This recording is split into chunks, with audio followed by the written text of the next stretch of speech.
Bonjour à tous et bienvenue sur notre chaîne YouTube. Nous sommes très heureux de vous accueillir et de partager ce programme avec vous. Nous vous souhaitons de passer un agréable culte dans la présence de Dieu. Que le Seigneur vous bénisse. Chant s'élever, Dieu se tourne vers toi, se tourne vers toi. L'espoir renaît, les cœurs soupirent après toi. Oui, après toi.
avant de lire la Bible avec vous, vous raconter ce que j'ai entendu dernièrement.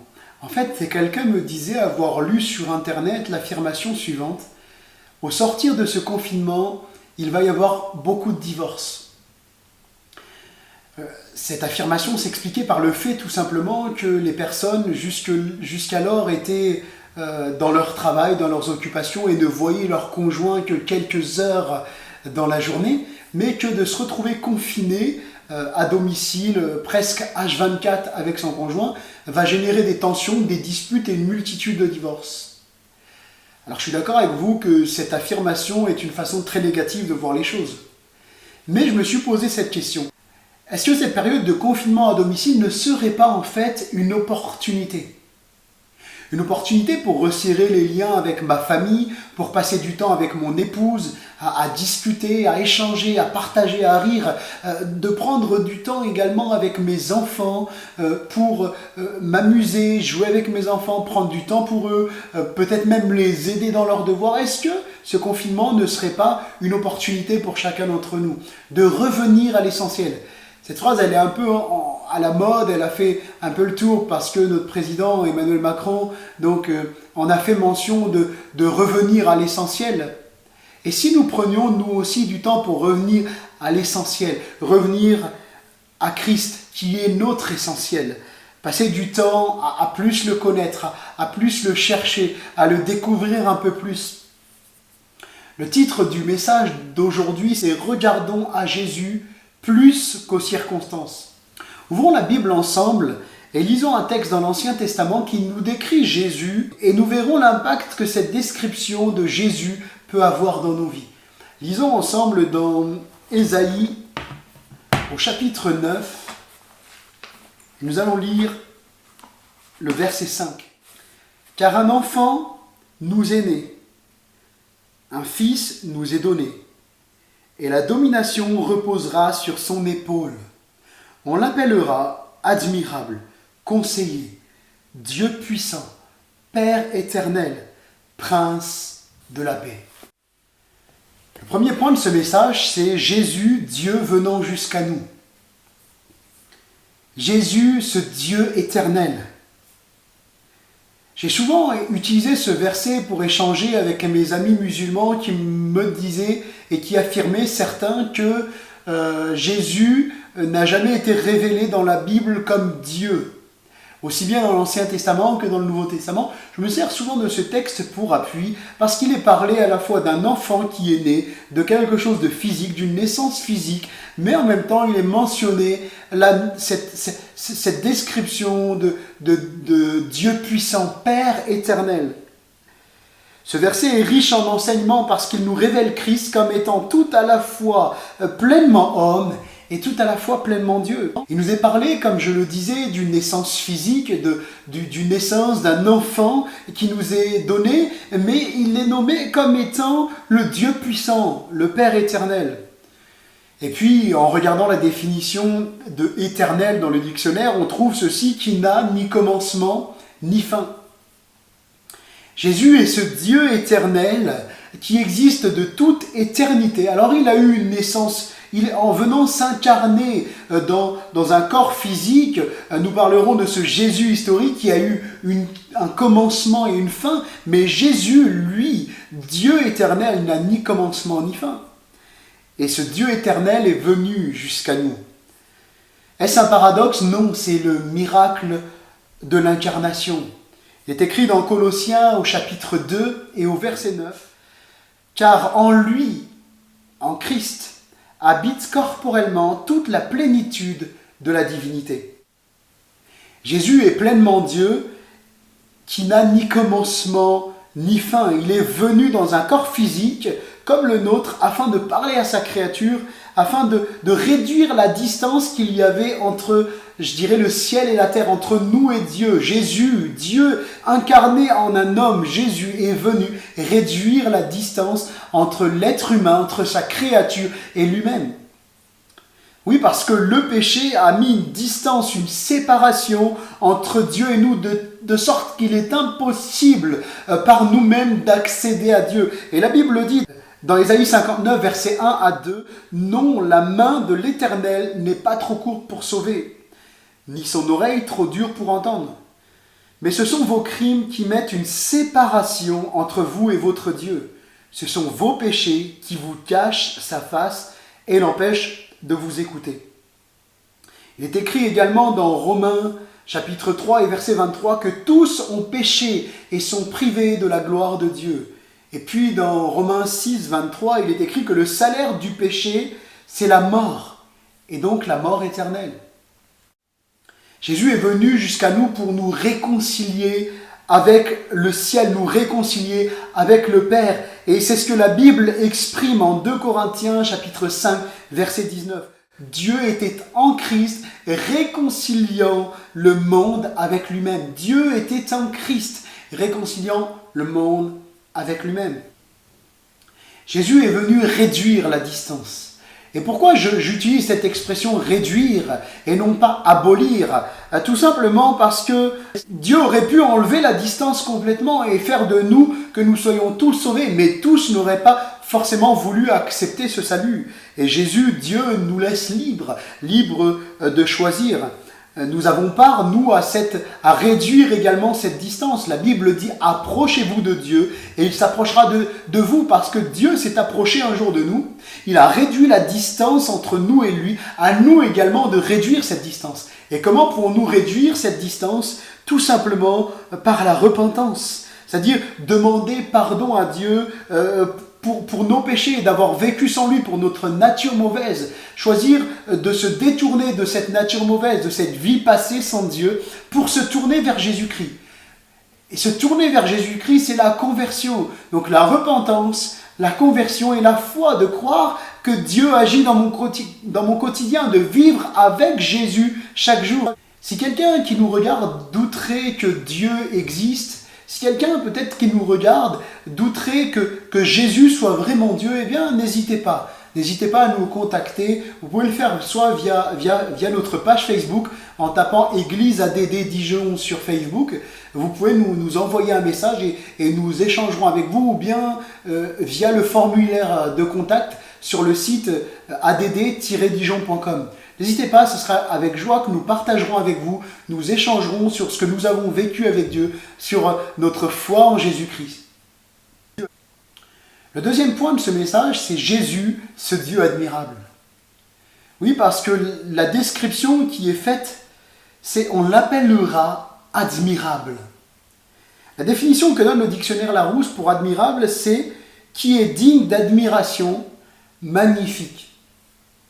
L'un des synonymes que ce dictionnaire donne de l'admiration, c'est l'émerveillement.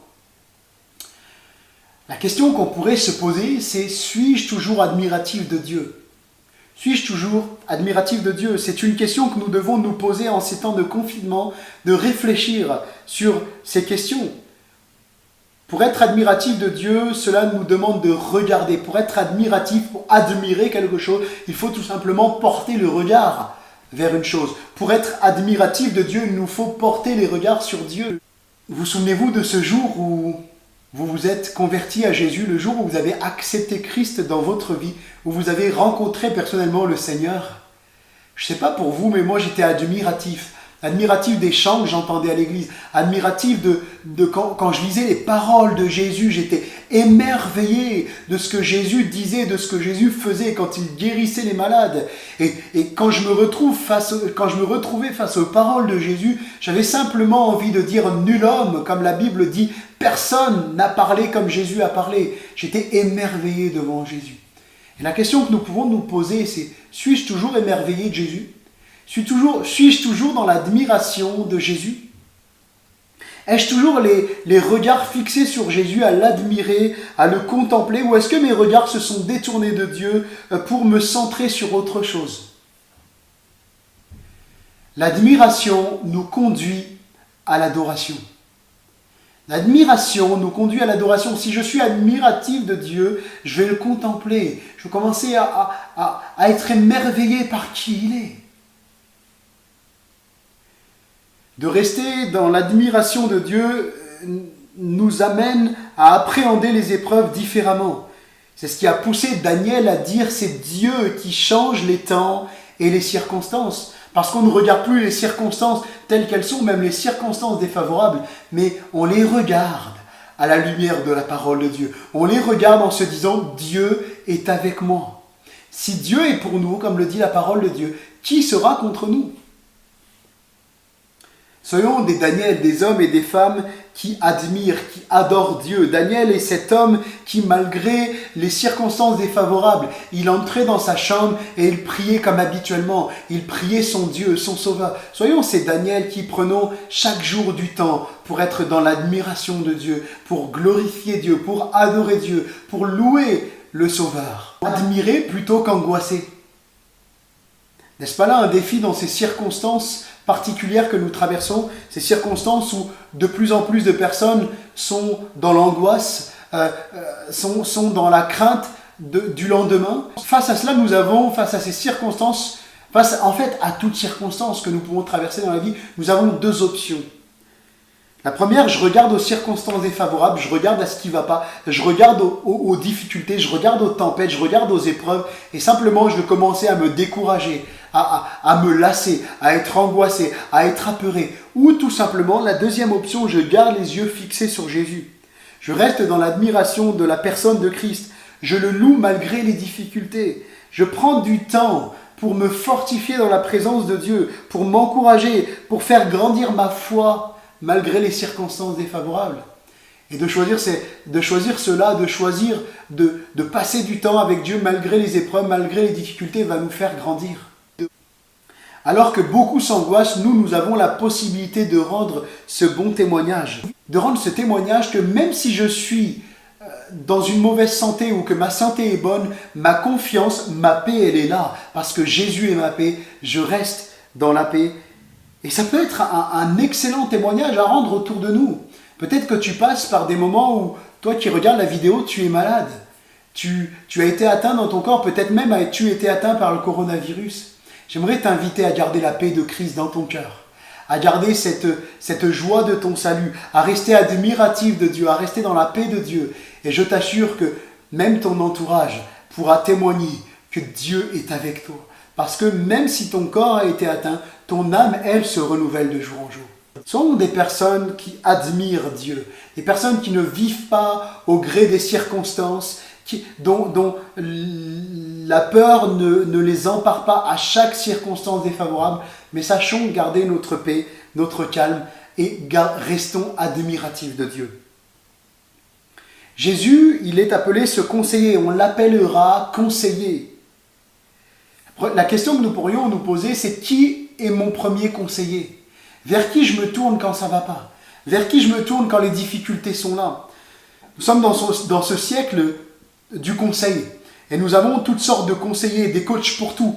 Des coachs sportifs, des coachs en développement personnel, du coaching d'entreprise, du coaching d'entrepreneurs, conseillers en assurance, conseillers conjugaux, conseillers financiers, etc. Il y a toutes sortes de conseillers. Et puis il y en a même qui ont compris que derrière ce conseil, derrière ce siècle du conseil se cache une véritable manne financière et on voit des coachs en tout genre affluer sur les réseaux sociaux, affluer partout. On vous donne des conseils pour bien gérer votre vie, des conseils pour maigrir, des conseils pour faire du sport, des conseils pour bien gérer son entreprise. Mais la question à se poser, c'est lorsque j'ai besoin de conseils, vers qui je me tourne? Normalement, lorsqu'on cherche un conseil, si on a besoin d'un conseil pour maigrir, on va aller voir une personne qui a perdu du poids et qui a tenu dans le temps. Si on a besoin de conseils sportifs, on va aller voir des personnes qui sont, je dirais, calées dans le sport, qui sont des sportifs eux-mêmes. Quand j'ai besoin de conseils, vers qui je me tourne? Qui est ton premier conseiller? Lorsque tu te trouves en difficulté, quelle est la première personne à qui tu vas te confier? À qui tu vas demander conseil? D'avoir des amis en qui se confier, c'est précieux. Mais notre conseiller par excellence, le premier à qui nous devons parler quand ça ne va pas, le premier à qui nous devons demander conseil, c'est Jésus, c'est notre Dieu. Il est le seul qui nous écoutera sans nous juger, et il est le seul qui saura toujours de bons conseils pour nous. Parce qu'il est notre ami, il est notre meilleur ami. Et Jésus dira même dans Jean chapitre 15 au verset 15 qu'il nous appelle des amis.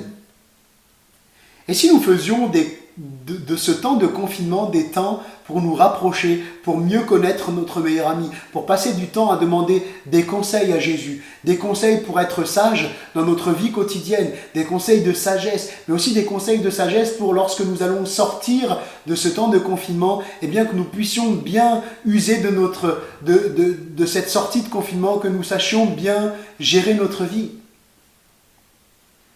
La parole de Dieu est ce conseil par excellence. Dans l'évangile selon Jean, au chapitre 1er, verset 14, il est dit que la parole a été faite chair. C'est-à-dire Christ, qui est dans le ciel, a été fait chair, est venu sous forme humaine.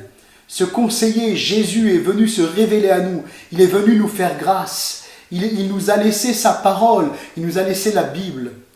Et l'auteur du psaume 119 dira au verset 24, « Tes préceptes font mes délices.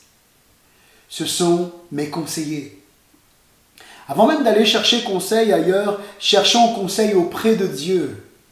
En priant, en lisant la Bible, lui ne nous dira jamais des choses que nous voulons entendre. Il nous dira toujours la vérité.